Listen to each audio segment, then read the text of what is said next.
வணக்கம். நான் தான் உங்கள் குமரி சிந்துஜா. மக்களே, சுதந்திரம் வாங்கி இவ்வளோ ஆண்டுகள் ஆகுது.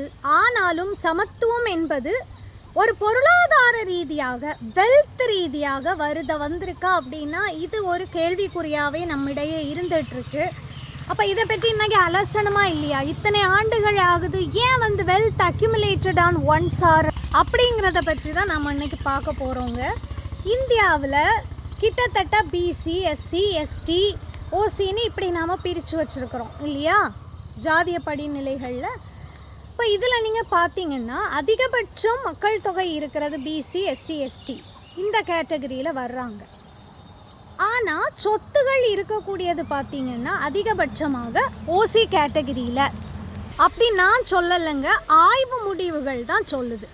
அப்போ இது எப்படி ஒரு சாரர்கிட்டே சொத்துகள் குவிஞ்சுது, இதை நாம் எப்படி புரிஞ்சுக்கலாம் அப்படின்னு பார்த்தீங்கன்னா, இப்போ இந்த இதையே எடுத்துக்கோங்க. இதுதான் நம்ம நாடு, இவ்வளோதான் நிலப்பரப்புன்னா, இதில் இவ்வளவு ஒட்டுமொத்த இந்த நிலப்பரப்பு முழுமையாக உயர் கேடர்கிட்டையும் இவ்வளவும் நம்ம மற்ற அதிகபட்சமாக இருக்கக்கூடிய பாப்புலேஷன் இருக்கக்கூடிய மக்கள்கிட்டையும் இருக்குது. அதனால தான் இந்த படிநிலைகளில் உங்களுக்கு எப்போவுமே அதிகபட்சமான சண்டை, அதிகபட்சமான ஆரவாரம் இருந்துகிட்டே இருக்கும். ஏன்னா குறைந்த நிலப்பரப்புக்காக அதிகபட்ச மக்கள் நாம் அடி போட்டுட்ருக்குறோம்.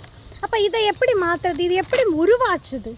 பிரிட்டிஷ் இந்தியாவினுடைய காலகட்டத்தில் உங்களுக்கு இங்கே ஜமீன்தாரி, ரோத்வாரி, மகத்வாரின்னு 3 படிநிலைகளாக பிரித்து அந்தஸ்துகள் லேண்ட்லார்ட்ஸுக்கு கொடுக்கப்பட்டது. அவங்க தான் வரி பிரிப்பாங்க. இது பிரிட்டிஷனுடைய ஒரு ஏதுவுக்காக கொடுக்கப்பட்டது.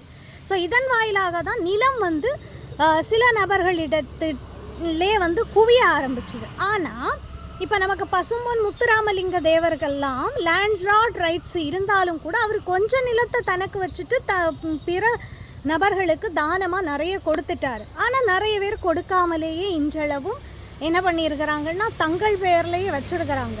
அப்போ இதுக்கு முன்முயற்சி எடுத்த தலைவர்கள் யாராவது இருக்கிறாங்களான்னா கண்டிப்பாக இருக்கிறாங்க. காமராஜர் அவர்கள் இதுக்கான ஒரு முயற்சியை எடுத்தாங்க. ஆனாலுமே இன்றளவும் பினாமிகள் பெயர்லையும் இல்லைன்னா ஒரு ட்ரஸ்ட் பெயர்கள்லையும் அந்த ஜமீன்தார்ஸ் இன்னமும் சொத்துக்களை வைத்து கொண்டு இருக்கிறதுனால ஏழைகள் ஏழையாக இருக்கிறான், வசதியாக முடிய மாட்டேங்குது. என்னம்மா சிந்துஜா, ரிசர்வேஷன் கொடுக்குறோமே, ரிசர்வேஷன் கொடுத்தாலும் கூட அவர்களுடைய ஒரு வாழ்வாதாரத்தை தான் பார்க்க முடியுது. வேணும்னா கூடி போனால் ஒரு ஸ்டாண்டர்ட் ஆஃப் லிவிங்கை பார்க்க முடியுதே தவிர்த்து இன்னும் சொத்துக்கள் எதுவுமே சமத்தட்டுக்கு வரமாட்டேங்குதுங்க. அந்த சட்டங்கள் தான் வரணுங்கிறது என்னுடைய கோரிக்கை.